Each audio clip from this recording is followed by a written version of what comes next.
Oke, selamat malam teman-teman semua. Thank you udah join di Smart Running Series ya, TRC. Di episode kali ini kita akan em, ya mempelajari lah ya dari TTHM kemarin ya, tanggal 20 Maret 2021. Nah, ini ada Wilhar dan juga Korici. Nah, dari TT itu kita akan lihat comparison-nya apakah mereka itu makin bagus ataukah sebaliknya gitu. Nah, ya mungkin sebelum kita mulai dari Koensis ada yang mau ditambahin atau ya silakan kok. Ya, makasih semua, selamat malam semua. Seperti biasa ya, kita sharing-sharing setiap bulannya. Harapannya sih kita punya perspektif baru, sesuatu yang untuk dilihat. Ya, kebetulan ini mungkin mengangkat tema yang kemarin time trial half marathon ya, Ricci dan Wilhar, yang kebetulan mereka punya heart rate yang kurang lebih lumayan sama gitu. Jadi kurang lebih dan mereka juga pernah half marathon di bulan 10 Oktober tahun lalu gitu. Jadi kurang lebih mirip-mirip juga seperti ini. Mungkin harapannya sih ini applicable untuk yang lain juga. Apa sih yang perlu kita lihat gitu? Nggak cuman waktu aja, dan tapi kita bisa lihat hal-hal lain juga sehingga menjadi pembelajaran buat kita semua. Nah, mungkin persilakan Ricci untuk sharing ya pengalaman larinya. Dan harapannya juga dengan adanya sharing ini kita saling mengenal, saling belajar. Hal-hal kecil sebenarnya bisa kita pelajari, nggak harus yang wow gitu ya. Jadi harapannya nanti mungkin teman-teman yang lain juga sharing satu-satu. Silakan Ko Ricci. Suaranya nggak kedengeran kok.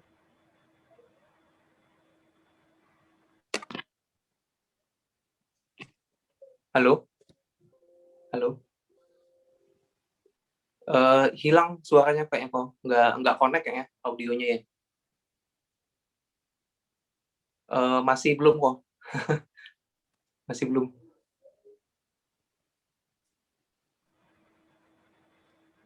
Halo?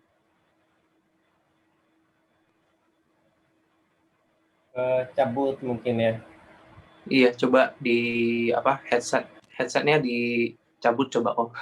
Kalau saya cabut headset ini kedengeran ya. Nah, ini kedengeran nih.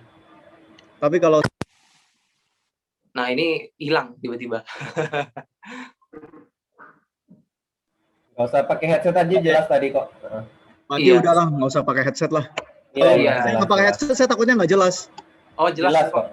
Jelas sekali. Jelas banget. Udah belum? Iya.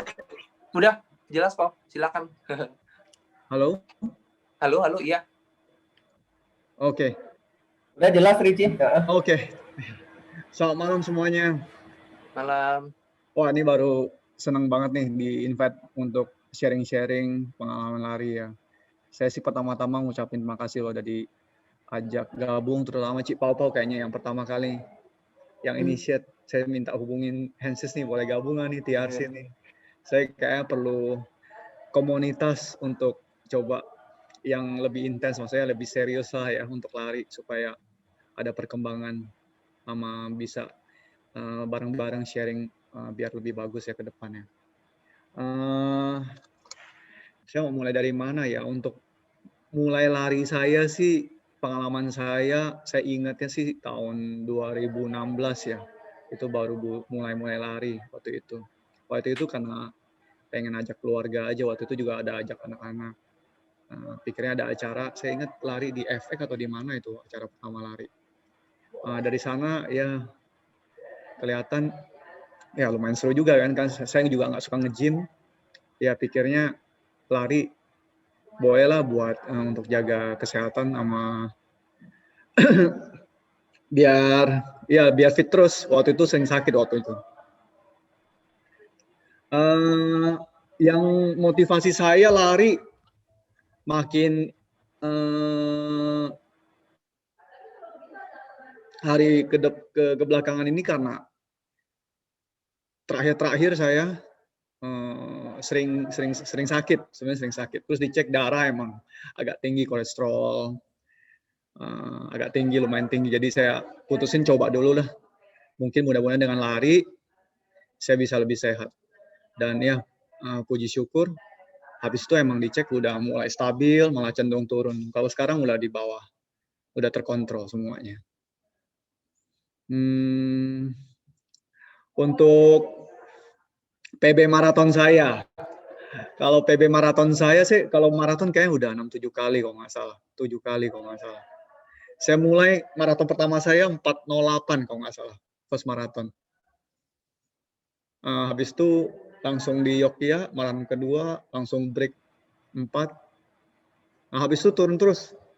3:42, 3:30, terus nggak PB lagi, 3:40-an.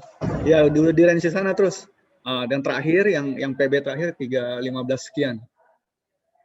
Ya, akhirnya lihat lagi karena makin ke hari ini makin lumayan bagus, makin tambah umur malah cenderung bagus.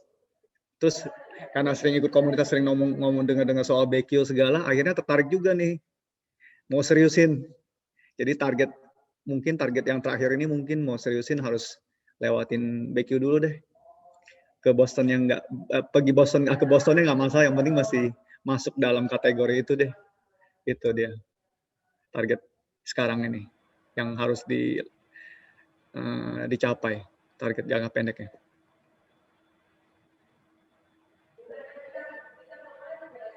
Maraton pertama dulu di mana, Richie?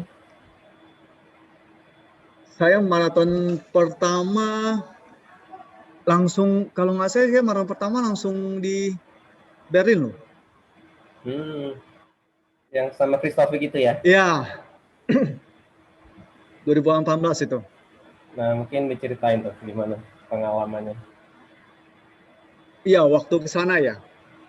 Ya, saya sebenarnya maraton pertama saya ini sebenarnya bukan di Berlin. Sebenarnya saya ikut Jakarta Marathon tahun 2017. Cuma waktu itu saya cedera. Dokter waktu itu suruh saya udah nggak mau ikut. Terus saya coba-coba iseng tanya dokter yang waktu itu ada di Senayan ya, dia bilang, saya bilang, dok bisa lari nggak nih? Dia bilang bisa. Terus nggak tahu diterapi sama sebulan, tapi saya rasa masih cedera. Akhirnya lari di NF saya. Lari 5 kilo udah sakitnya udah nggak tahan. Sampai stasiun kota, saya ingat waktu itu sampai stasiun kota saya udah nggak mau lari lagi. Startnya di Monas ya waktu itu ya. Di NF ya. Saya consider jadi Berlin itu maraton pertama saya. Di sana Berlin, apa yang terjadi? Kenapa 4 jam lebih? Saya sakram. Kilometer 27, kilometer 35, kilometer 38, wah habis kram. Lari bentar kram, all the way. Mungkin ya itu, kalau dilihat lagi dari pengalaman sekarang, itu karena kayaknya terlalu cepat, pace-nya terlalu cepat, nggak sesuai latihan, nggak sesuai kemampuan. Itu pengalaman pertama. Maraton. Lalu untuk kalau di Berlin kan suhunya mungkin beda ya sama yang di Jakarta ya. Nah itu ya. Terus waktu itu sih suhu kalau untuk maraton, kalau menurut saya sih maraton suhu 10-15 derajat itu paling ideal. Karena nggak berasa keluar keringat, nyaman, ya kan? Makanya selalu masalahnya kalau kita nih orang yang nggak pernah maraton di suhu itu, biasa kita overpace. Karena kita lari itu nggak berasa capek. Pengaruh sekali loh. Mungkin waktu itu heart rate juga rendah. Ya artinya biasanya kita lari misalnya pace 5 itu udah mungkin threshold kita, lari di sana mungkin 10 kilo, 20 kilo pertama bukan threshold. Cuma pas hit 30 bang, kaki tiba-tiba stop aja, nggak mau lari. Itu masalahnya. Tapi kalau saya simpulin sih dari pengalaman saya lari di luar, saya rasa idealnya buat orang kita, orang Indonesia mungkin 10-15 itu paling ideal lari. Kalau di bawah itu mungkin udah agak sedikit kurang juga karena kedinginan. Nggak biasa, kayak di Chicago dingin, 0 derajat. 0-5 derajat dingin, sama anginnya windy. Jadi pengalaman penting. Kalau untuk pergi maraton di luar yang suhunya nggak kayak suhu Indonesia, mesti banyak tanya-tanya. Apalagi pas di start line up-nya ya. Pertama di Berlin kenapa kita nggak ada pengalaman, kita pakai kaos doang biasa. Orang-orang yang pengalaman mereka pakai jaket, hoodie, yang dingin, celana panjang, mereka udah keep warm. Karena antrinya bisa 1 jam, 1,5 jam di ramai-ramai begitu, kan dingin. Jadi bule-bule bener, mereka betul. Kita langsung pakai kaos lari. Jadi kita kedinginan terus, jadi maunya kita ya gerak-gerak terus, tapi sebenarnya masih nggak efektif, masih efektif bule. Mereka santai, mereka coba relax, ya kan, pakai yang tebal-tebal jaket, ya kan, sama celana. Jadi pas apa yang terjadi kalau start itu, kalau biasa di World Meja Marathon atau maraton yang tempat dingin ya, itu kita start kan di belakang tuh, itu jaket sama celana tuh berterbangan tuh. Karena waktu mereka start, mereka baru copotin, mereka punya hoodie, ya mereka udah siapin hoodie-hoodie yang nggak bakal dipakai lagi, atau sweater yang nggak dipakai lagi. Jadi itu trik mereka. Jadi supaya warm. Jadi pas start mereka baru mulai copotin. Dibuang, wah terbang-terbangan pokoknya. Bule ternyata juga gitu juga mereka. Oke, menarik ya, menarik banget kalau di luar ya. Saya pun belum pernah sih. Iya, antrinya lama, bisa Antrinya 1 jam lumayan. 1 jam, 1,5 jam di dalam antrian itu. Jadi harus benar-benar di prepare kalau suhunya rendah. Oke. Lalu setelah dari Berlin ke mana tuh kok kalau di Indonesia atau di Asia gitu? Karena ya. Maratonnya ya. Ya, yang saya sebenarnya ya kemarin mau ikut lagi UMM, saya udah 3 kali. Satu pernah Berlin, kedua Tokyo, ketiga yang Chicago ya. Tapi biasanya UMM kenapa susah? Saya UMM biasanya gagal, cuma yang Tokyo aja saya PB. Kenapa? Menurut saya kesimpulannya kalau biasanya kalau UMM kita kan nggak mau rugi tuh. Nggak mau ruginya apa? Mau sekalian jalan, sekalian liburan. Jadi biasanya pas hari hanya UMM, badan kita udah kecapean karena kita sebelumnya udah jalan, ya kan, traveling seminggu naik kereta, ganti kereta, naik mobil gitu kan, kecapean. Akhirnya saya rasa banyak orang di UMM saya rasa gagal untuk dapat PB. Kecuali orang yang M ke sana benar-benar res, mungkin bisa. Jadi buat teman-teman kalau mau keluar mau cari PB ya, pastikan res 4 hari lah di tempat res. Sampai di sana jangan kemana-mana lagi. Itu pesan saya. Tapi kan bisa tuh kok kalau misalnya ya race dulu, habis race baru jalan-jalan gitu. Atau... Ya betul. Cuma Kangala kita kan pergi satu grup. Jadi kan kita mesti juga ya, kita planningnya mesti satu grup gitu, kita nggak bisa kecuali kita pergi sendiri. Mungkin saya pasti begitu, saya cenderung begitu. Kalau saya perginya mungkin berdua, saya pasti mau planningnya begitu, tapi biasanya kan nggak bisa karena masalah di tiket pesawat, masalah di timetable-nya lah, schedule-nya biasanya nggak bisa, jadi kita ngalah. Akhirnya lebih banyak UMM jalan-jalan sebenarnya. Karena di Jepang, saya ingat waktu itu saya lari 3:30 itu udah termasuk. Dari Indonesia utusannya 200 orang ya yang ikut. Saya rasa itu udah termasuk 5 paling tinggi waktu itu. Ya, makanya saya rasa jeblok semua kalau yang UMM. Nggak bisa bagus-bagus sekali. Banyakan. Itu alasannya. Nah, kalau terakhir saya PB di China. Di China kenapa? Guangzhou ya? Ya, di China saya lebih rileks karena saya pergi sendiri. Saya cenderung 2 hari saya siapin, saya full istirahat. Saya nggak kemana-mana, saya hotel, saya santai, saya deket-deket aja perginya, deket-deket hotel aja sendirian waktu itu. Kalau China kan saya ngerti, saya lebih rileks. Dan kayaknya itu cenderung lebih baik. 2 kali saya PB. Saya amatin ya di China ya. Dan euforianya juga nggak salah, rapi sekali. Teknologinya canggih, men. Pakai face recognition masuknya. Wah, canggih. Apalagi di Hangzhou kan markasnya Alibaba kan. Canggih sekali. Oke. Terus kalau di compare sama race yang di Indonesia itu seperti apa kok? Kan kok Ricci juga pernah nge-race juga ya di... Ya pernah. Di Indonesia ya, di Indonesia sih seru juga. Cuma biasa kalau orang yang kayak di PES mungkin mau PB-nya di bawah 330, biasa cenderung sih lari sendiri saya lihat ya. Kalau saya lihat udah di kilometer 20 ke atas pasti lari sendiri tuh. Yang time-nya mau di 330 atau di bawah itu. Biasanya cenderung begitu, kecuali ada teman. Dan di Indonesia sih masalah di panas aja ya, panas. Mesin nutrisinya mesti benar-benar hebat sekali. Mesti benar-benar diperhitungkan. Oke, berarti lebih susah ya dapat PB-nya di Indonesia ya. Kalau di Indonesia, saya udah yakin ini. Kalau Indonesia larinya 330, di luar mungkin lari 320 gampang. Pasti. Asal dengan performa, dengan kondisi yang sama baik ya. Maksudnya latihannya tetap di-maintain ya. Pasti itu. Karena heart rate, saya pengalaman heart rate mengatakan kalau kita lari di suhu 10-15 ya, emang sekitar 10 poin lebih rendah dari heart rate kita di Jakarta. Pasti dengan pace yang sama loh. Dengan pace yang sama.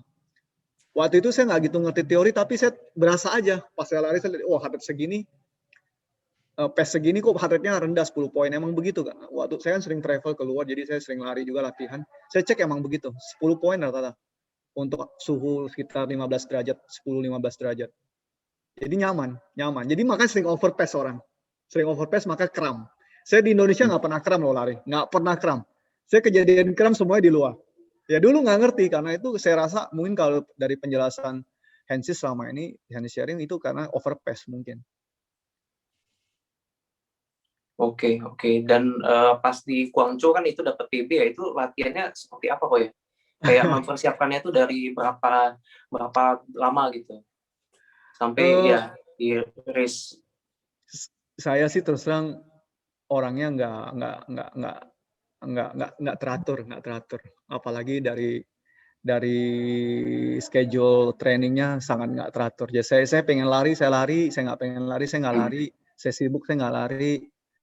Ya, waktu saya ingat sih, saya di Guangzhou, saya persiapan, benar-benar persiapan. Saya long run-nya cuma 3 kali, itu di atas 25 kilo. Itu pun saya long run-nya di luar itu. Saya ingat. Tapi itu juga pace-nya nggak sesuai dengan, saya pace-nya pace 5.30, 5.20. Ya, saya lari sendiri. Dan persiapan ya sangat minim lah, benar-benar nggak ada patokan. Waktu saya hari H saya mau lari di pace berapa, saya pun nggak ada patokan. Cuma saya kira-kira saya tahan aja di heart rate. Waktu itu konsepnya saya tahan di heart rate saya nggak boleh jebol di sini. Saya tahu threshold saya waktu itu, kalau ikutin jam Garmin, waktu itu saya patokan jam Garmin ya latihannya. Threshold saya pikir heart rate saya di 169, saya nggak mau lewatin. Jadi saya mau jaga di 150, baru naik lagi kalau di HM 160, udah hit HM 160 nggak apa-apa, tapi jangan hit di awal-awal 10 kilo pertama di HT 170 waktu itu. Waktu itu saya bacanya cuma begitu caranya. Heart rate best lah kalau gitu ya, waktu itu ya. Oke. Dan kalau HM yang kemarin itu seperti apa kok? Ya kalau misalnya di compare lah sama 10-10 sama yang 2 minggu kemarin itu rasanya seperti apa kok? Kelihatan mungkin tambah strong atau malah sebaliknya gitu? Yang 10-10 yang pertama yang kita di loop BSD ya. Alam Sutra ya. Itu kan saya cuma nimbrung. Waktu itu saya ada lari karena kan kita kan itu pertama kali saya join TRC. Iya. Saya minta agensi Pau, saya bilang tanyain Kohensis bisa join nggak, karena saya bilang saya mau coba juga TT. Saya udah lama nggak ikut race kan, mau coba juga. Nah, saya ada latihan. Kira-kira saya punya mileage yang mungkin sekitar 50-60, itu pun nggak stabil ya. Tapi saya coba. Hari itu sih saya push-nya udah habis-habisan. Saya udah mau nyerah itu. Saya kilometer 12 saya udah mau nyerah. Cuma karena kelihatan Hensis sama Wilhar depan, masih ada patokan, ya itu yang bikin keep going lah. Saya ikutin, saya pastikan masih kelihatan, saya keep going aja udah. Udah kilometer 17 kayak udah mau berhenti juga, udah nggak mampu. Masih kelihatan, ya udah keep going aja. Akhirnya selesai sih. Tapi waktu itu udah all effort, 10 out of 10 itu. 10 out of 10. Saya udah nggak ada napasnya lagi pas finish. Maksudnya udah habis. Oke. Terus kalau di 2 minggu kemarin yang 20 Maret Nah, interestingnya ya, kalau yang 2 minggu kemarin, waktu saya finish pun saya masih oke gitu loh. Disuruh Masih lari bisa 10 lari kilo lagi ya, pun 10 kilo lagi gitu ya. pun masih sanggup lah. Mungkin masih sanggup Oke. ya. Udah jauh beda. Karena mungkin kita udah terstruktur dalam 2-3 bulan ini. Kebetulan saya kan ikut TRC coaching ya. Jadi saya rasa saya ada perkembangan sangat luar biasa. Oke, menarik. Oke. Ya mungkin ada lagi kok yang mau di-share gitu. Ya. Ya, pertama-tama mau sekali lagi saya mau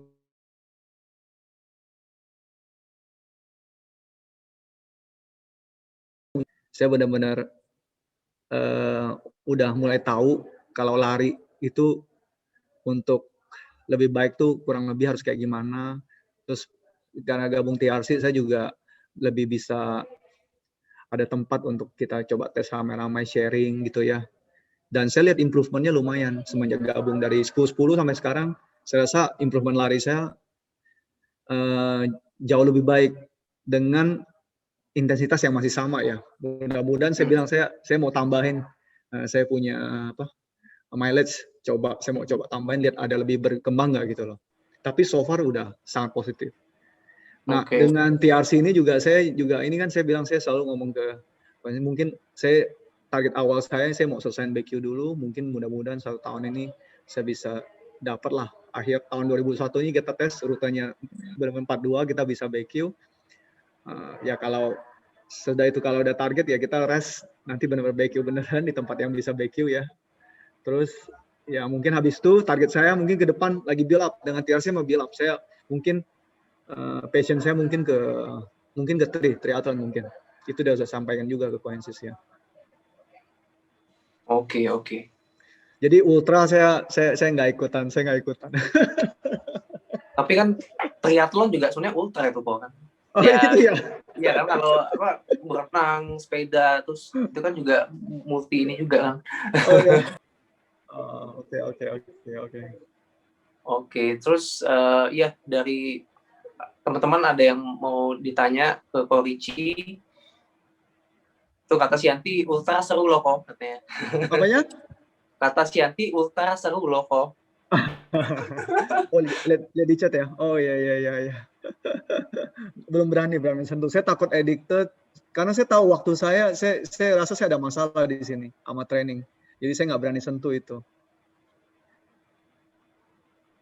Pengennya sih iya, mudah-mudahan ya suatu hari ya bisa ikut Santi ya, terutama mau ke Gepang lagi nih. Mantap. Ke Gepang lagi nih. Ini ada Ciwiwi juga nih yang sering duathlon ya. Halo Ciwiwi. Perlu belajar sama Ciwiwi nih. Tapi sebenarnya triathlon itu sama-sama endurance-nya ya. Jadi prinsip endurance-nya kurang lebih sama, hanya mungkin lebih butuh skill gitu. Jadi lebih butuh talent karena 3 bidang sekaligus. Kalau bisa dibilang kalau lari kan nggak butuh talent ya, butuh kerajinan aja gitu mostly. Tapi kalau udah triathlon mungkin butuh skill berenang juga, butuh skill sepeda juga. Challenge-nya ada juga, jadi tergantung kesukaan masing-masing. Iya, latihannya juga harus diatur gitu kan. Kalau lari kan ya satu doang. Kalau triathlon ya kita harus berenang dulu, nanti sepeda, terus latihannya dalam 1 minggu seperti apa gitu, belum kebayang sih. Bakal ini rame banget dalam 1 minggu itu, mengkombinasiin 3 macam ini sports. Oke. Ada teman-teman yang mau ditanya tentang apa aja mengenai lari Ko Ricci atau ya ada nggak nih? Yang malu-malu dong. Wilhar suruh sharing juga tuh, Wilhar gimana kemarin. Oh iya, Agan Wilhar. Malam Agan Wilhar, tolong dong di cek sound sama buka videonya. Kita mau lihat muka Agan Wilhar. Halo guys. Nah, ini gimana nih Agan Wilhar? Kalau ya kita compare antara THM 10-10 tahun lalu sama 2 minggu yang lalu gitu.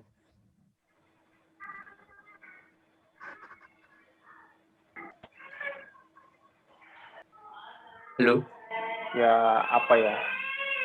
Mirip Sama-sama. sih sebenarnya sih. Kalau waktu apa yang 10-10 itu kan dipeserin ya. Terus juga apa nutrisinya kayak dipenuhi dengan sangat ini gitu. Jadi kalau istilahnya waktu itu kan sempat dibahaskan di estimasi di grup itu. Ini Oh iya. kira-kira 2 orang ini masuk apa enggak gitu kan mencapai target 130. Kan waktu itu terakhir biddingannya kayaknya hitung-hitungannya nggak masuk tuh. Prediksinya 133, terus kalau 130 tuh kayak yang apa optimis banget lah gitu ya. Tapi bisa jadi malah kalau jong ya malah jadi meleset ke 135 kan waktu ngomongnya gitu kan.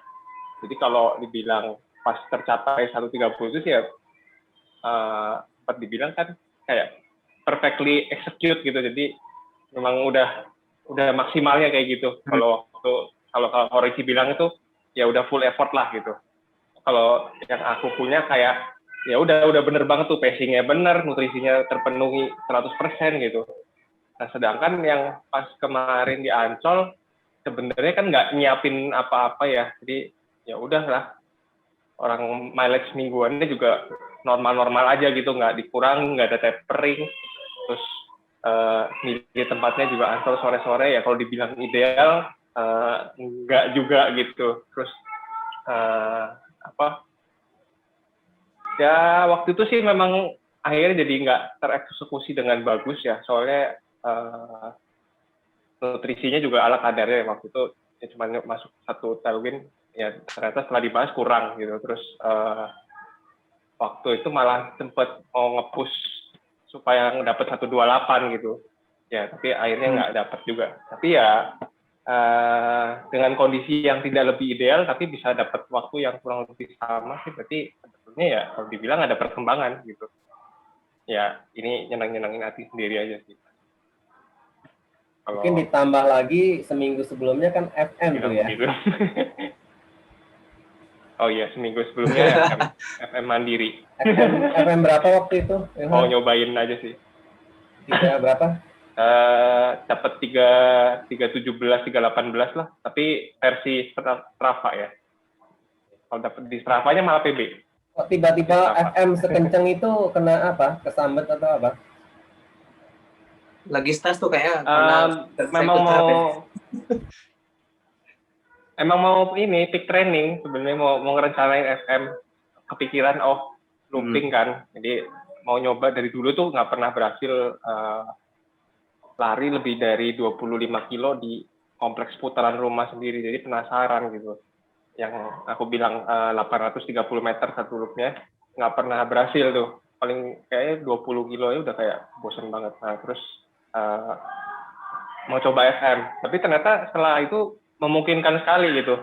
Step support modalnya cuma 3 teh pucuk yang aku freezerin gitu, terus udah sama minumnya soft flash gitu ya, sama teh pucuk aku taruh di depan rumah, muter-muter aja. Jadi kalau mau minum lewat depan rumah, ngambil minumnya, bawa aja muter sampai habis, terus nanti kalau mau habis lagi ambil lagi. Jadi 3 botol cukup tuh sampai FM gitu. Ternyata ya itu apa ya, kalau dibilang ya PB sih mungkin enggak lah ya, itu karena enggak official ya, tapi secara effort udah jauh lebih effortless dibanding pas 12-12. Entah itu kebetulan atau entah ada perkembangan, memang nggak tahu juga, nyenangin hati aja. Oke. Maksudnya kayak minggu depan dia diulang lagi juga nggak apa-apa gitu, harusnya bisa gitu dapat gitu lagi. Kalau yang sebelumnya kan kayak kayak memang disiapin banget gitu. Mungkin related dengan topik selanjutnya. Gitu. Oke. Sama ya, apa kan kalau di kira-kira begitu lah. 10-10 kan dipeserin, kalau yang di Ancol nggak dipeserin ya, itu ada bedanya nggak ya?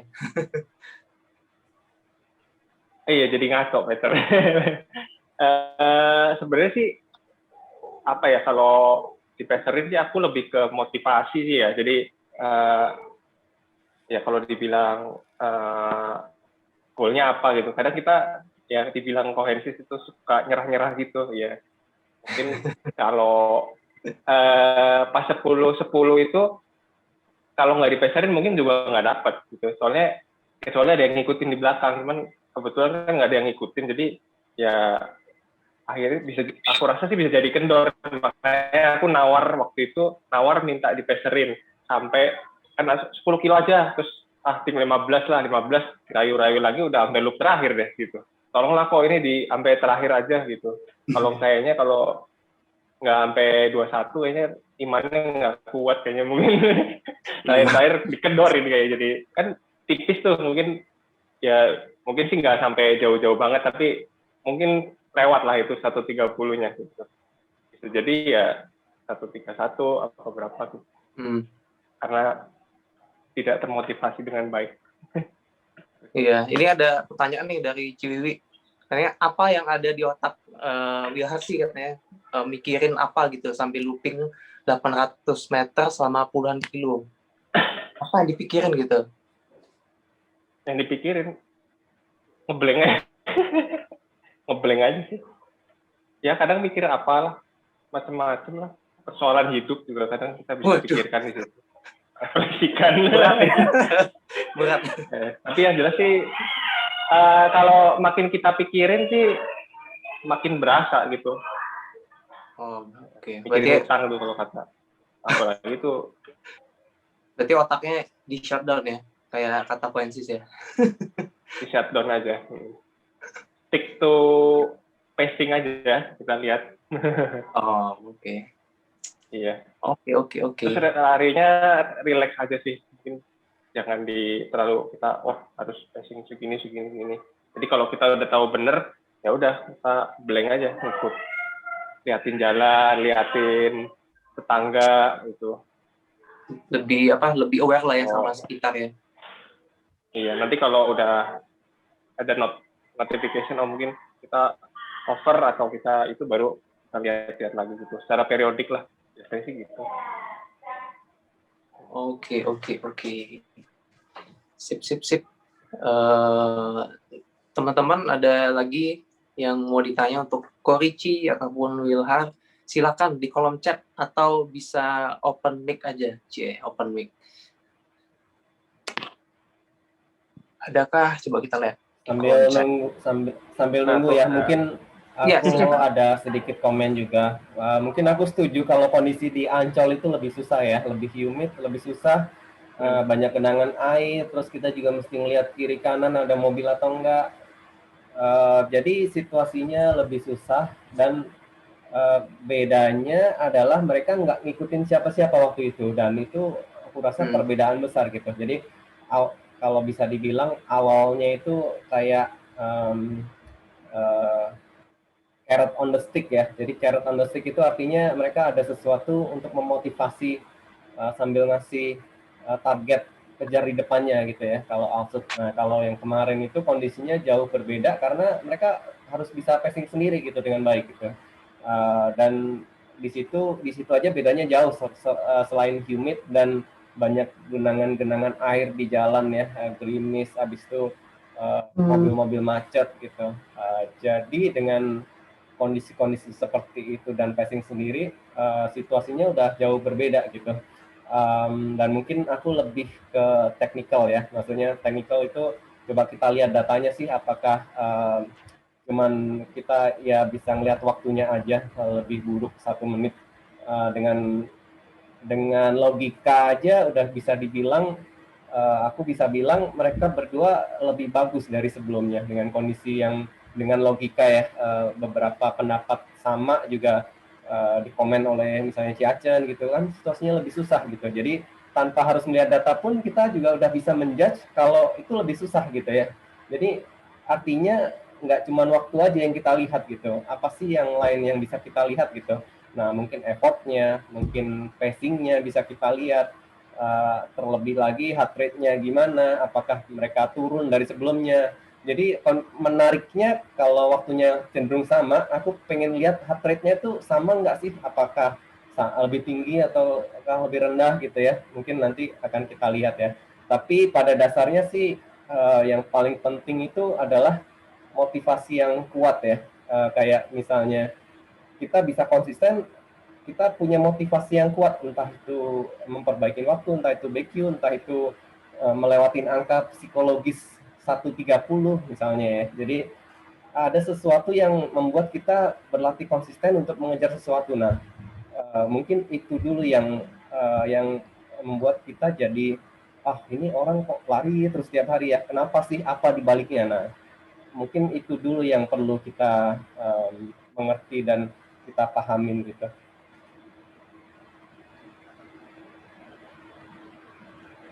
Mungkin ada teman-teman yang mau nanya lagi sebelum aku sharing sesuatu ya. Aku karena tertarik data mereka berdua ya, jadi mungkin bisa jadi pelajaran gitu. Sepertinya belum ada nih ya, di kolom chat juga belum ada yang nanya. Mungkin boleh dimulai ya. Oke, aku sharing ya. Aku sharing Iya. screenku. Coba apakah udah bisa lihat belum?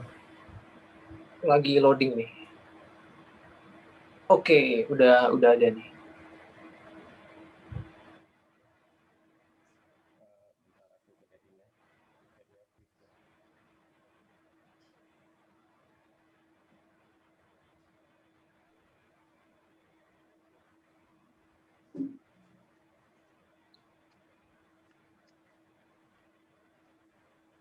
Asik, hari ini kita dikupas tuntas ini.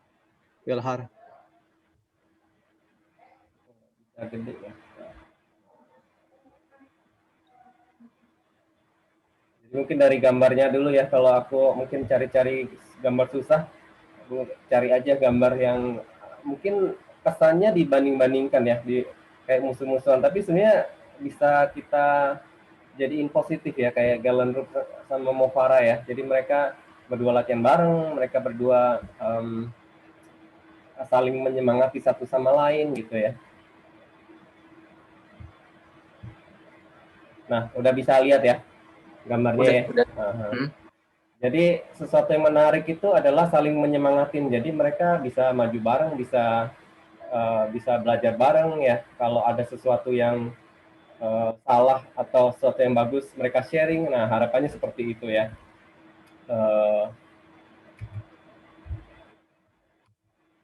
Nah, mungkin beberapa mitos yang cenderung publik lihat ya, itu adalah catatan waktu ya.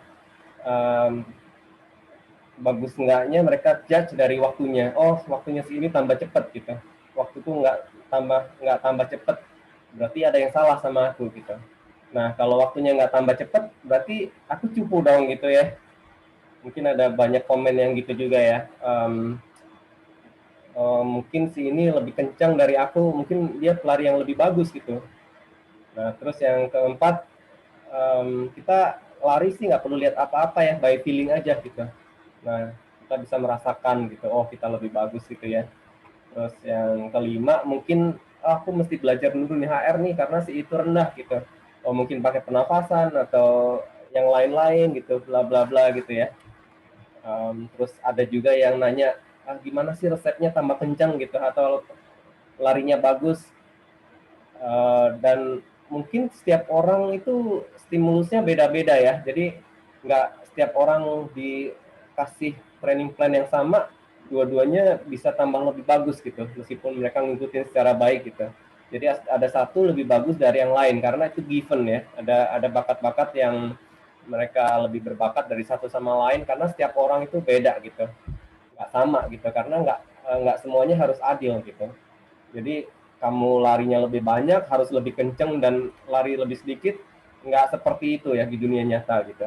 Jadi ada beberapa orang yang memang berbakat dan mungkin nggak cocok dengan mileage yang banyak gitu. Ada yang lebih cocok dengan mileage yang banyak, jadi beda-beda gitu. Jadi stimulus-stimulus itu yang perlu dipahamin ya. Nggak harus yang kayak di sekolah, nggak harus yang rajin itu selalu lebih bagus nilainya, nggak seperti itu ya. Bahkan ada yang malas-malasan lebih pinter gitu, nilainya bagus terus di ujian gitu.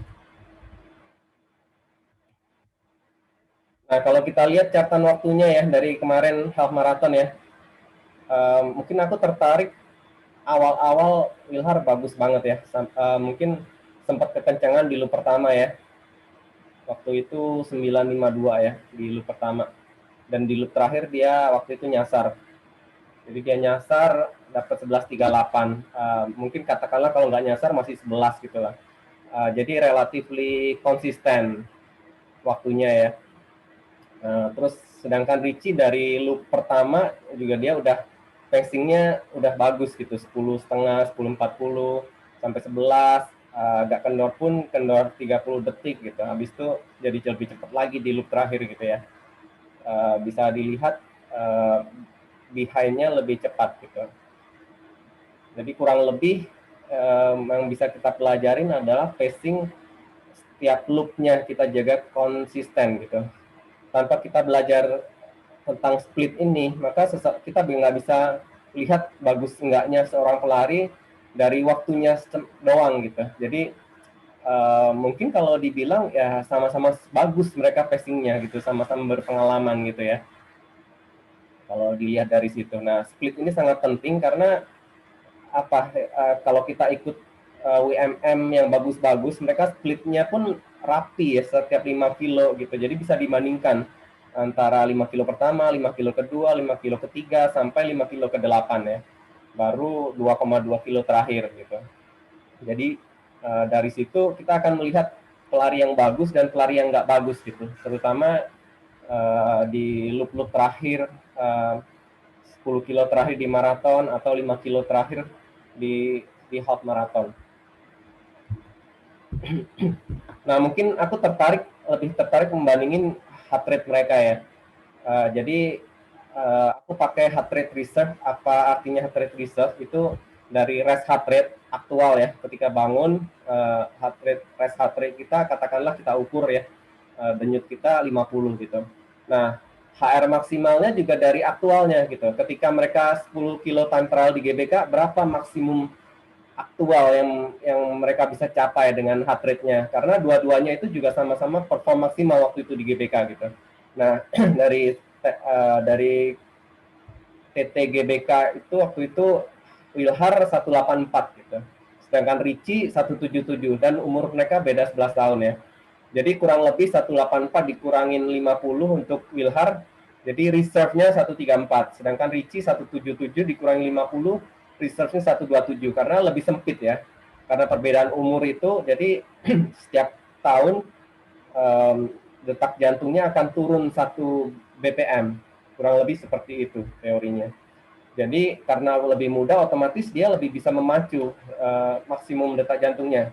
Karena dua nilai ini bukan dari rumus, tetapi dari aktual. Ketika kita melakukan TT 5 kilo atau 10 kilo, nah itu aktualnya berapa yang bisa dicapai gitu. Jadi bukan teoritis seperti hitungan rumus itu ya, yang 20 dikurangi umur.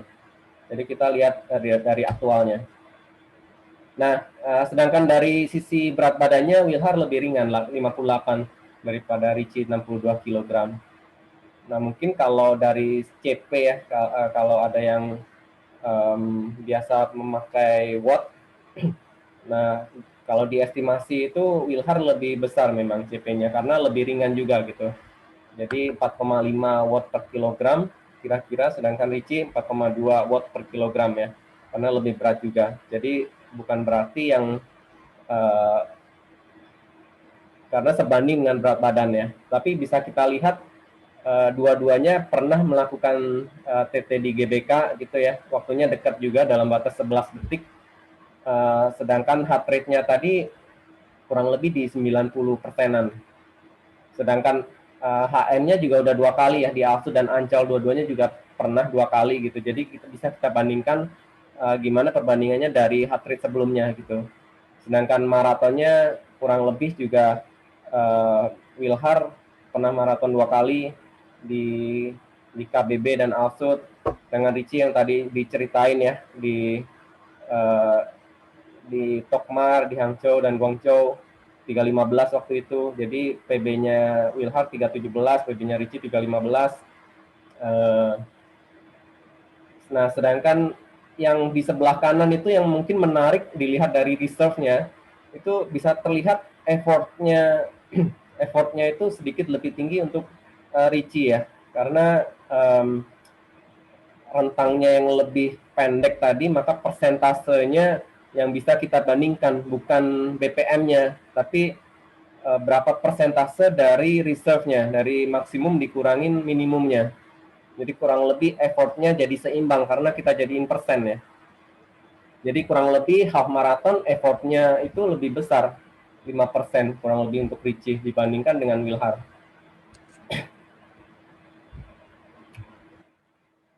Nah, ini agak rumit, tapi mungkin kita fokus di average heart rate ya, yang tengah.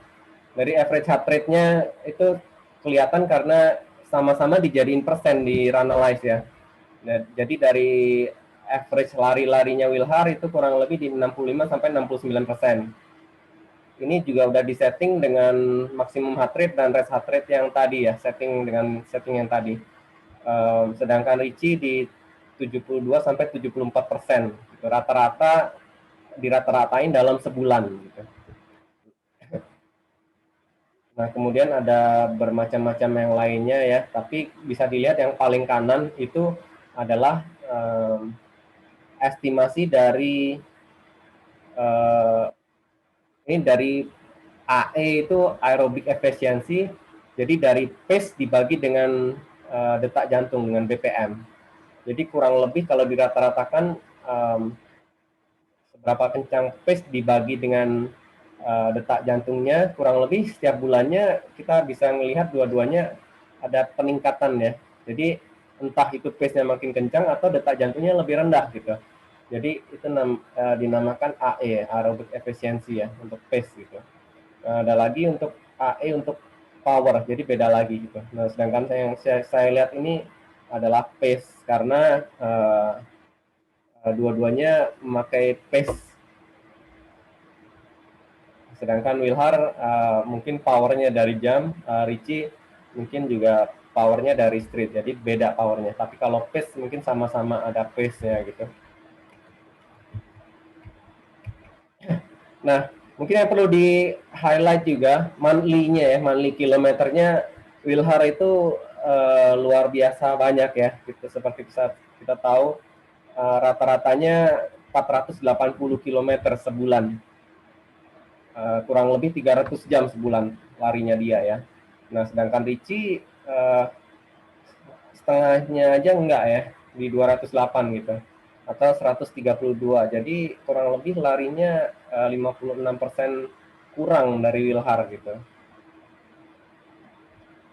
Ya mungkin dia bilang seperti yang dia bilang tadi ya, ada kesibukan, ada cedera, tapi mungkin tantangannya lebih bagaimana mengoptimalkan waktunya untuk latihan gitu jadinya.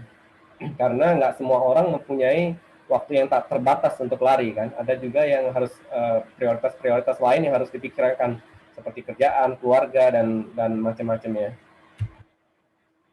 Nah, terus mungkin kita fokus dari tipe pelarinya sendiri ya.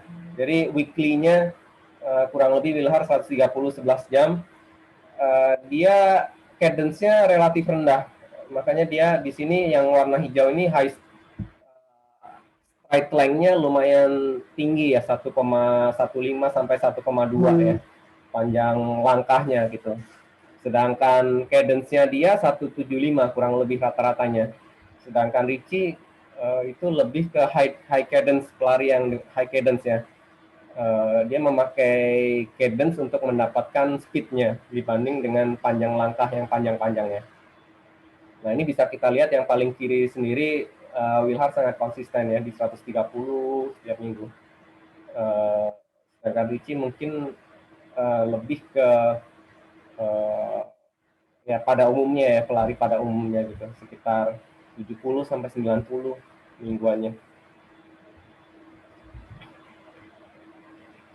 Nah, mungkin hal yang lain yang bisa dilihat itu adalah trim ini training load ya. Jadi training load jika dibagi dengan jam maka jadilah yang di kotak ini ya. Training load per jam jadinya. Training load per jam bisa kita lihat karena dinormalisasi setiap minggu, maka kita bisa lihat training load-nya. Apakah load-nya naik terus ataukah per jamnya kurang lebih sama atau bahkan menurun gitu. Nah, untuk Ricci juga training load per jamnya bisa kita lihat di situ, di relative trim namanya. Itu cuma relatif ya tulisannya ya, agak potong sedikit.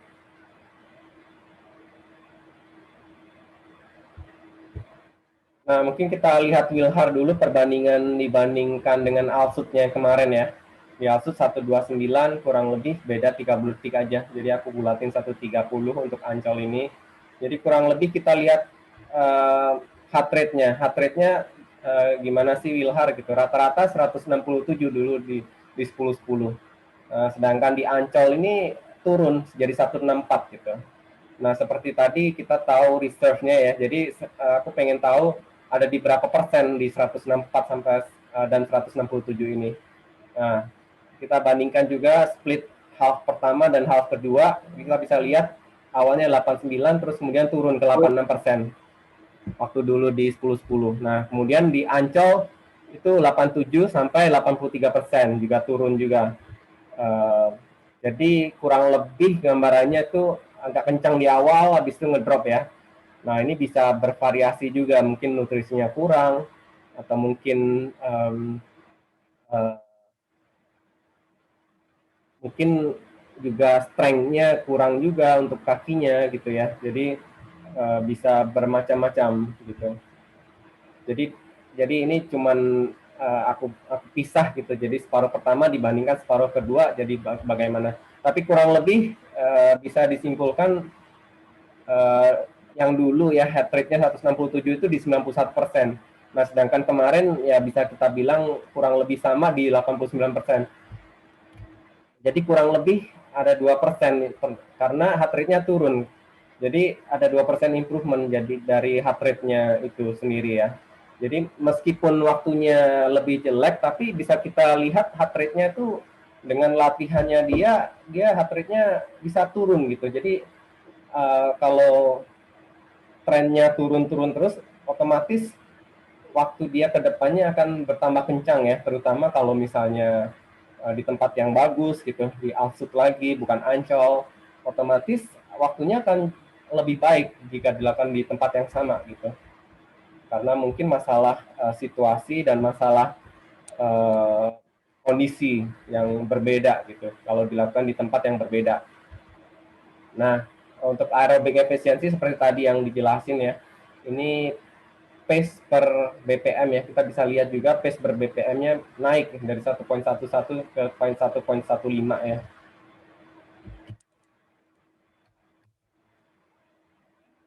Nah, mungkin kita pindah ke Ricci. Nah, Ricci kebetulan sama juga dulu di 10-10 dia half marathon dan kurang lebih beda 1 menit juga ya, 1 menit dulu 1.30 sekarang 1.31 ya. Nah, Ricci agak berbeda karena kita bisa lihat effortnya separuh pertama dan separuh kedua itu meningkat gitu. Jadi effortnya itu dia naikin terus. Jadi dia seperti pejuang ya. Kalau pejuang itu karena dia pacingnya bagus, dia terus berjuang untuk mengejar gitu. Jadi separuh kedua justru naik gitu. Berbeda dengan Wilhar tadi, naik 2%. Nah, yang di Ancol juga sama gitu, 88% ke 91%. Dan rata-ratanya dulu 169, sekarang 164, jadi sama dengan Wilhar ya. Kalau dulu waktu Alsut lebih tinggi dari Wilhar. Jadi dulu 95%, sekarang 93%. Mungkin nggak dilihat absolutnya seperti tadi ya. Jadi persentasenya yang mungkin saya tertarik gitu ya, dibandingkan dengan research-nya. Nah, kalau dibandingin dengan research-nya, penurunan 5 BPM itu mungkin setara dengan 4% ya. Jadi regardless berapa banyaknya dia lari atau berapa jam dia berlari mungkin berbeda gitu. Jadi nggak selalu mendapatkan hasil yang sama gitu, seiring dengan banyaknya kita lari. Nah, di sini juga bisa dilihat aerobic efisiensinya 1.09 naik ke 1.12 gitu. Nah, terus nggak cuma itu ya, dari rentang umur juga dengan adanya BQ kualifikasi juga akan berbeda sekali ya. Di umur 30 tahun BQ-nya mungkin sangat ketat sekali untuk FM itu di bawah 3 jam. Kalau untuk 41 mungkin di bawah 3:10 gitu. Jadi waktu untuk BQ pun berbeda ya, dari sisi edge gradingnya sendiri bisa dilihat di Runalyze. Kalau di normalisasi ke edge grade, Wilhar ada di sekitar 65%, sedangkan Richie di 66% gitu. Karena ini dibandingkan dengan orang-orang yang punya rentang umur yang sama gitu. Jadi nggak semua bisa dibandingkan dengan umur yang sangat berbeda sekali, otomatis data rataannya akan berbeda gitu, nggak comparable. Kalau mungkin di Tree lebih umum lagi karena mereka memakai rentang age grade untuk resultnya gitu. Jadi kamu ada di peringkat age grade mana, maka akan disusun dengan dia setiap 5 tahun gitu. Jadi bisa kita lihat untuk age groupnya ya, 18 sampai 34 itu qualifying standar untuk Boston 3 jam, sedangkan 40 sampai 44 di 3:10 gitu. Nah, untuk itu kita harus lebih cepat lagi 2,5 untuk tahun lalu ya, 2,5 menit gitu daripada kualifikasi itu untuk bisa masuk ke Boston Marathon. Jadi 2:40 waktu itu. 1:40 sorry. Harus lebih cepat 1:40 gitu. Mungkin yang menarik lagi adalah kalau kita bisa adain FM ya, jadi half marathon kita naikin lagi, mungkin kondisinya bisa berbeda lagi dengan lari yang banyak gitu ya, kita bandingkan mungkin endurance-nya lebih bagus gitu. Jadi estimasi Wilhar terakhir 3:18 mungkin bisa turun sekitar 8 sampai 13 menit gitu ya untuk FM-nya. Karena marathon shift-nya dia juga udah tinggi sekali, 180% gitu. Nah, otomatis dengan lebih panjang FM, marathon shift ini menjadi penting mungkin ya. Jadi dengan biasa kalau kita lihat Runalyze, prognosisnya kalau marathon shift-nya rendah itu akan berpencar. Berpencar artinya lebih uncertain, lebih ada ketidakpastian gitu, rentangnya lebih besar gitu ya. Tapi bukan berarti juga kita pasti dapat, dengan kita perlu effort yang tinggi sekali untuk mendapat prognosis itu ya.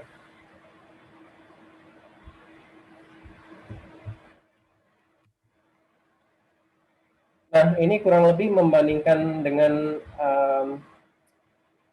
zona pace untuk intervalnya ya, zona pace 4 ya. Jadi mungkin zona-zona ini dipisahkan oleh pace di mana mereka melakukan 10 kilo time trial di GBK waktu itu ya. Jadi 40,5 sama dengan 40 menit 40 detik gitu. Jadi kurang lebih pace thresholdnya ada di waktu TT 10 kilo itu di 4:02 dan 4:03 gitu. Nah, aku tertariknya di zona 4 itu mereka larinya seberapa persen gitu. Jadi bisa kita lihat di sini mungkin Wilhar agak kurang di zona 4-nya itu ya. Jadi mungkin dia kurang interval, kurang speed work-nya gitu. Meskipun mileage-nya lebih banyak gitu. Tapi ini dari sisi persen aja. Bisa jadi kilometernya pun besar ya, meskipun persentase kelihatan kecil gitu. Jadi absolutnya mungkin bisa berbeda, tapi absolutnya ketika kita jadiin jam tetap berbeda ya. Ini dijadiin jam dikali dengan jam dia berlari pun hasilnya berbeda gitu. Jadi berapa jam dia di zona 4 itu berbeda gitu. Jadi mungkin itu yang menjadi catatan untuk speed work-nya ya. Nah, yang di bawah juga power zone ini kalau Wilhar pakai power zone dari jam ya. Jadi kurang lebih selaras lah ya. Cuman biasa saya lebih ngelihat di power zone-nya, jadi lebih akurat untuk zona 4-nya gitu.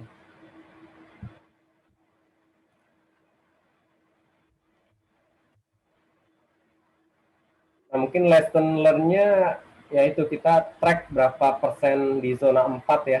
Jadi berapa persen kita lari di pace di atas pace 10 PB 10 kilo kita gitu. Jadi di interval itu kita bisa memakai persentase berapa persen kita lari di situ, nggak cuman fokus di mileage terus-terusan, tapi kita lakukan speed walk juga gitu. Jadi mungkin bertahap ya, dari 5%, 7%, 10%, mungkin maksimal juga harus kita batasin di 15% ya. Dan sebulan dijaga sama gitu, kita lakukan konsisten gitu agar tubuh kita beradaptasi, repetisinya dari mudah dulu setiap minggu. Nah mungkin itu berbeda, sangat berbeda sekali karena persen ya, kita pakai mingguan 50 atau mingguan 200 ya, mungkin akan sangat berbeda sekali gitu. Jadi bisa aja persentase speed walk-nya tinggi meskipun mileage-nya rendah gitu. Jadi itu yang menjadi opsi lain untuk latihan kita ya. Tapi tetap kita memakai absolut ya, berapa jam kita lari di pace maraton atau pace threshold 10K atau half marathon ya. Jadi tiga ini mungkin di pace maraton, pace half marathon, dan pace 10K gitu. Kita tracking di speed walk-nya. Jadi bisa kita lihat selalu lebih banyak itu selalu akan menghasilkan lebih. Jadi sometimes less is more ya. Kalau kita melakukan speed walk ya di persentase tertentu gitu. Nah, kita bisa lihat quote dari maraton dunia, ternyata bukan fisik aja gitu yang harus kita latih gitu ya. Kita pakai mind, kita pakai otak kita, karena running itu nggak selalu berkaitan dengan physical, nggak selalu berkaitan dengan legs. Kita perlu latih mind kita perlu latih fokus kita perlu menetapkan satu target yang sangat kuat supaya kita bisa tetap konsisten gitu. Jadi the secret is the strength of mind, kalau kata Kilian Jornet ya. Kemudian Scott Jurek juga ini salah satu favorit saya, dia bilang nothing matters more than mind gitu. Jadi mungkin ada sesuatu yang harus kita latih di luar badan dan kaki kita, gitu, kurang lebih seperti itu. Nah, mungkin itu terakhir ya, kalau ada yang mau ditanyain buat teman-teman.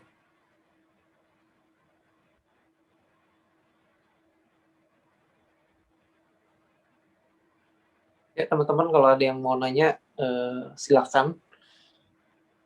Kita buka. Dia tadi sudah buka. Oh, ini Sianti ada nanya nih. Korici negatif split dong kok. Ini maksudnya yang mana nih?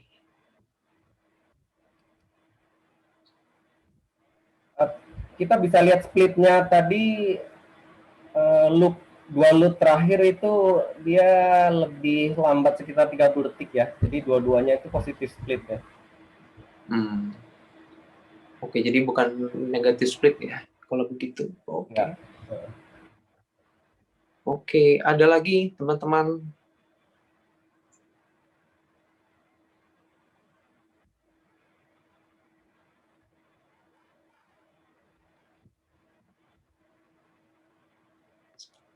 Dari chat sih tidak ada lagi ya yang bertanya gitu. Oh, ini. Oke. Kalau dari Wilhar gimana? Wilhar, kira-kira apakah memang maksudnya sekilas sih dari data ya, mungkin belum tentu benar juga, tapi dari situ kelihatan porsi intervalnya itu kurang proporsional gitu ya.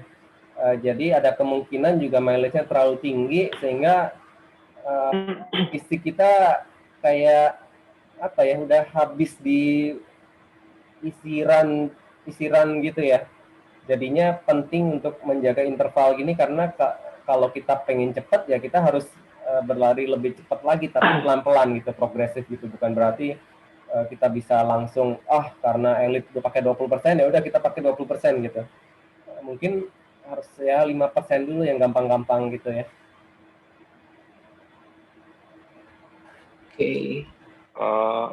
Iya sih. Jadi sebenarnya kemarin nambahin mileage itu kan biasa kan 100-an ya itu yang 100, ya 100 ngepasin 100 lah gitu.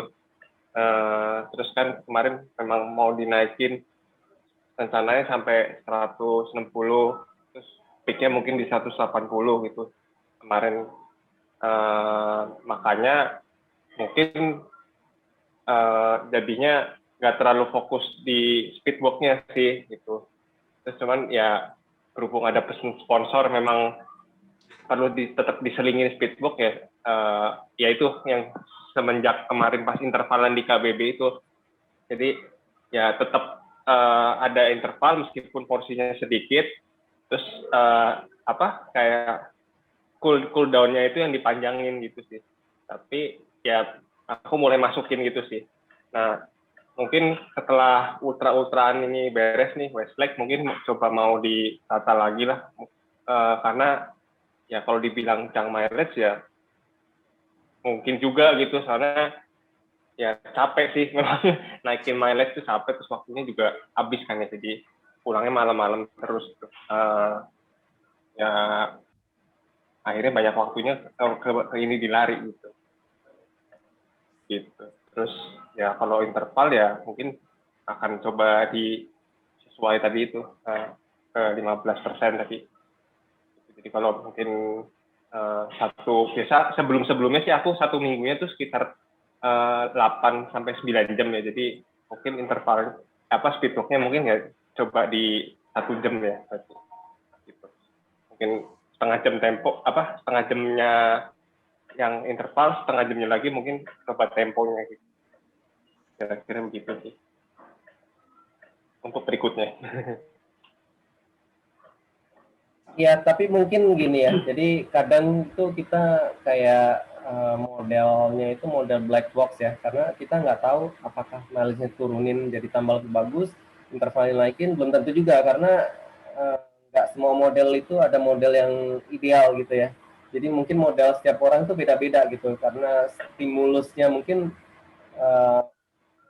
mileage tinggi mungkin it works sih kalau untuk awal-awal gitu ya. Tapi kalau tinggi terus-terusan dan nggak ada perubahan, mungkin stimulusnya yang perlu dirubah gitu. Jadi entah itu lebih ke more quality gitu ya. Jadi setiap orang itu beda-beda, nggak selalu persentase lebih banyak pasti lebih bagus, nggak juga gitu.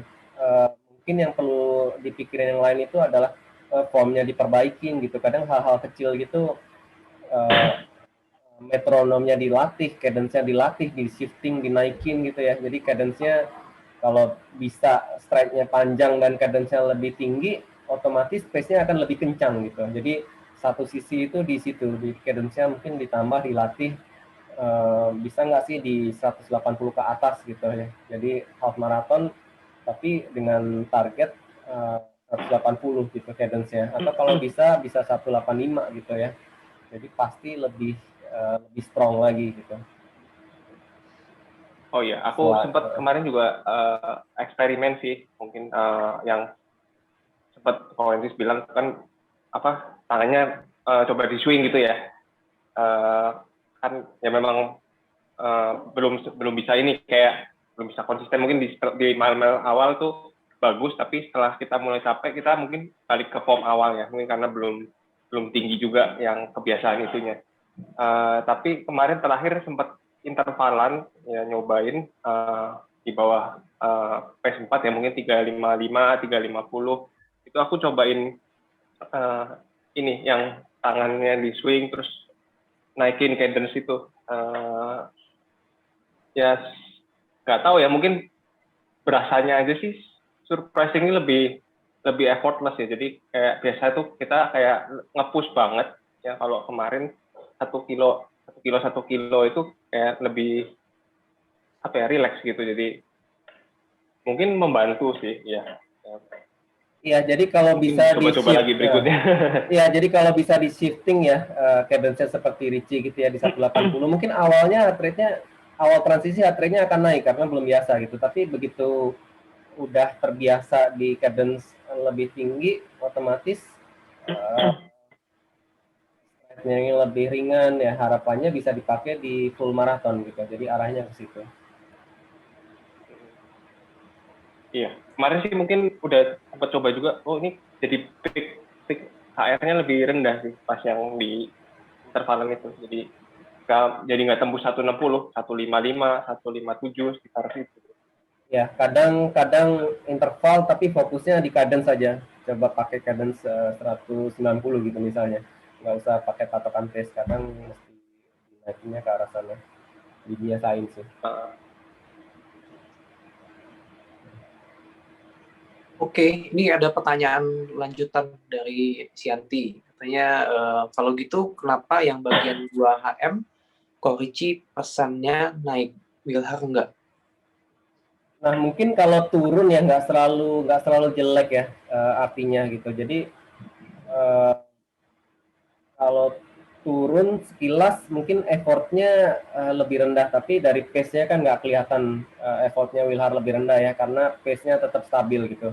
Jadi bisa diartikan di situ kalau di satu sisi aerobik capacity-nya Wilhar itu strong banget ya. Jadi jantungnya itu mungkin karena mileage-nya tinggi, dia aerobik capacity-nya lebih strong gitu.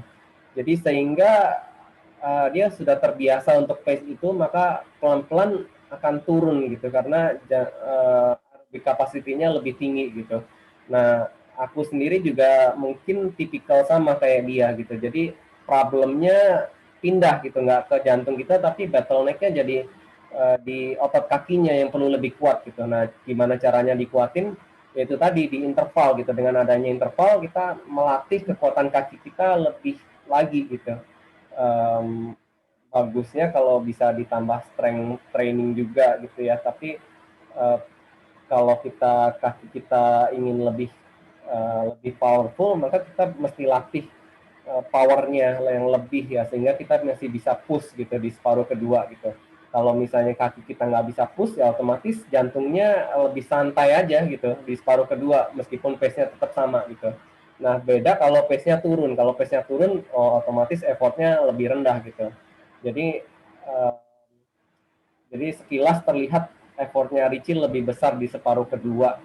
Mungkin memang begitu gitu. Jadi tapi ada kemungkinan juga aerobik capacity-nya berbeda sekali karena dia mileage-nya udah tinggi gitu.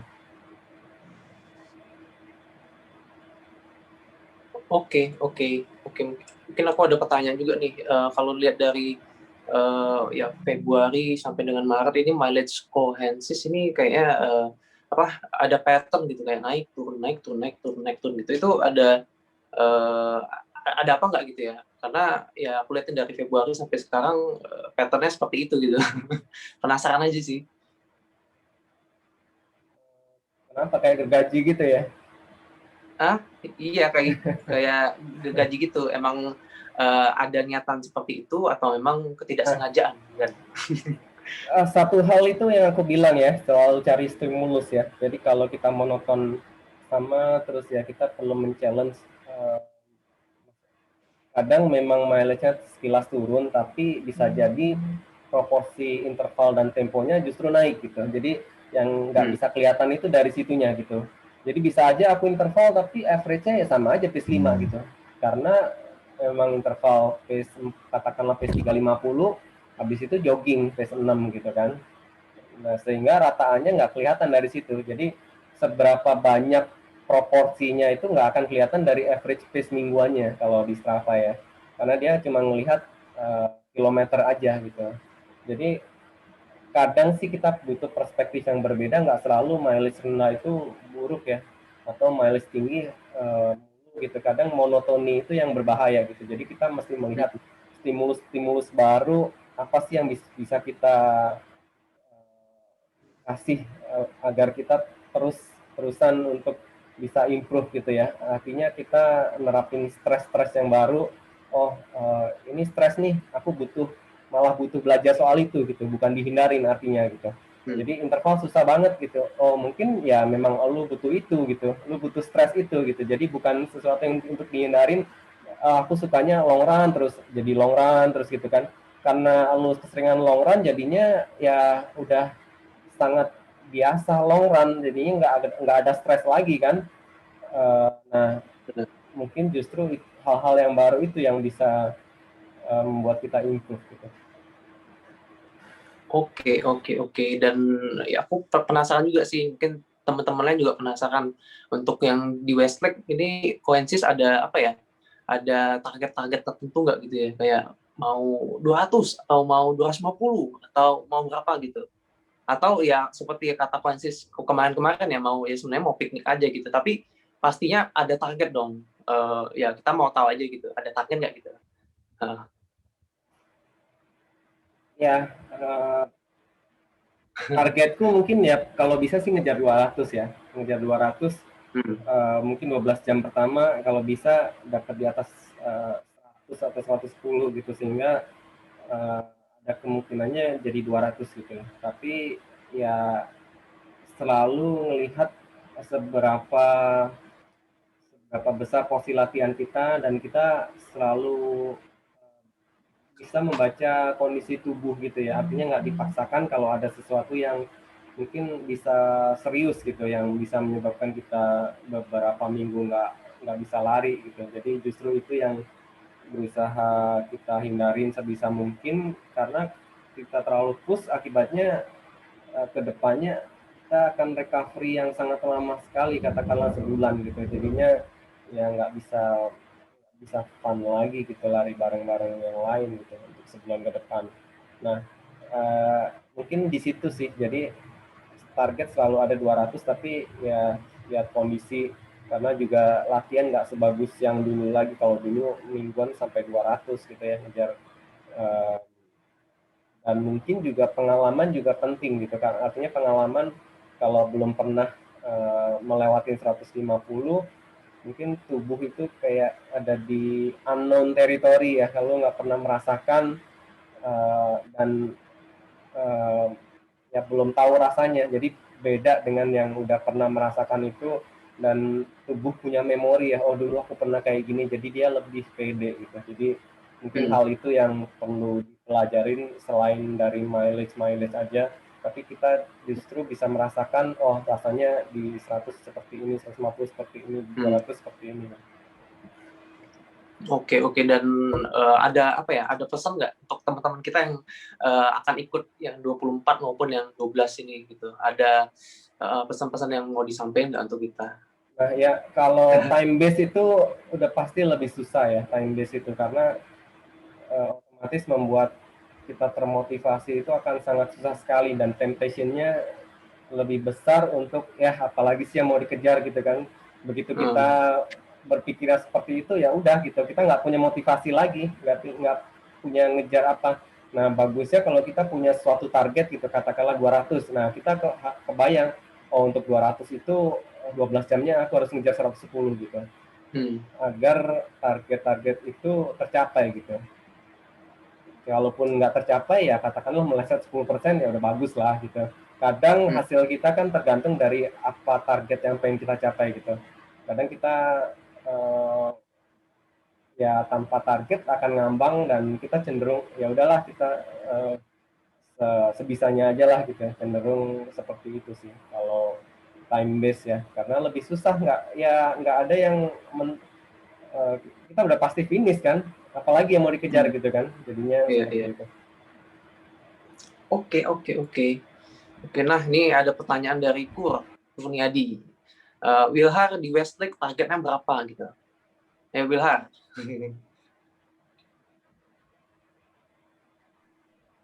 Ya berapa ya? Sesuai pesan sponsor kan 180.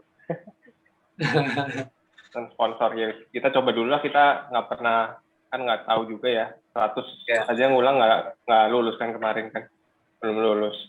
Jadi ya mungkin coba dulu yang kemarin lah itu minimal 11 jam dapat lah 100 nanti sisanya ya next milestone-nya mungkin 100 miles terus 180 lah kita maksimalin lah pasang di sini 180. Oke. Ini iPhone ini ciacen ya kayaknya. Tapi ya balik lagi kan kita harus mencadangkan ya pulang itu masih nyetir gitu jadi ya jangan sampai terkewel gitu. Kan ada Yudi kan apalagi ada Yudi sampai kan? Ada Yudi kan siapa tahu dia nyerah dulu ya waduh janganlah ya itu ya itu penting juga tuh, jangan sampai diselip sama emak-emak. Iya. Mungkin itu dulu lah. Iya. Ini Karena memang unknown sekali sih, jadi aku juga nggak punya bayangan gitu bakal dapat gimana gitu. Iya, bakal pasti breaking banget lah. Karena mungkin udah lebih pede kalau 12 jam, ya kira-kira 12 iya, jam. 12 jam. Tapi kalau 24 ini sebenarnya agak gegabah sih, cuman ya bagaimana lagi ya. Apa downgrade aja, Gan? Waduh. Janganlah. Ya, enggak lah, kita cobalah. Iya. Oke. Ini iPhone Ciacen ya? Iya kan? Oh jadi, iya. Berapa target lo katanya? Aduh, targetku berapa ya? 160 sampai 180 ya kali ya. 170 deh. Sekitar itu. Kalau bisa sih ya 180. Cuman kalau nggak bisa ya 170 atau 100 miles aja.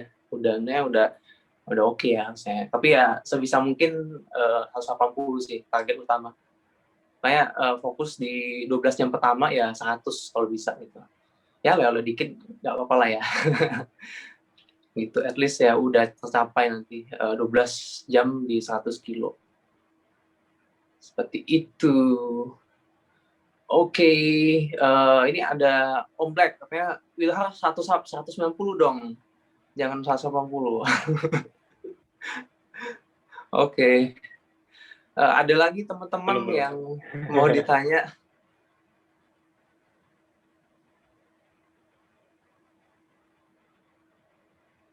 Kalau tidak ada, sepertinya kita sudah di penghujung acara, di penghujung acara. Mungkin seperti biasa ya, ritual setiap kita sharing-sharing itu tolong dong dibuka kameranya. Tunjukkan pesonamu gitu. Silakan dibuka. Yuk, ada siapa lagi yang belum buka? iPhone, buka dong iPhone. Nggak ngerti, Ciacen. Bisa dia ya? Bisa nggak, Ci? Ya, bingung dia bingung. Bingung. Ya udah deh, kita tinggal aja. Oke. Mas Agus pasti ngantuk. Ngantuk ya. Oke. Buka yang gambar kamera, Ciacen. Klik yang gambar kamera. Oh iya, bisa nggak Ciacen? Kita tungguin deh. Sebentar. Yang ada tulisan video.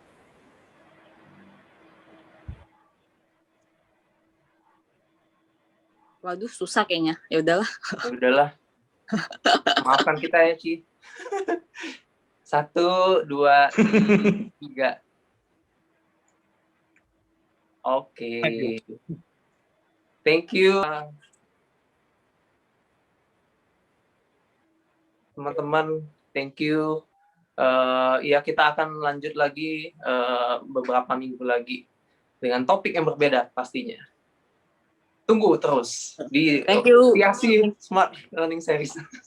Thank you semua. Thank you Korici. Thank you Wilhar. Thank you Suhu. Thank you PHB. Bye. Bye. Thank you.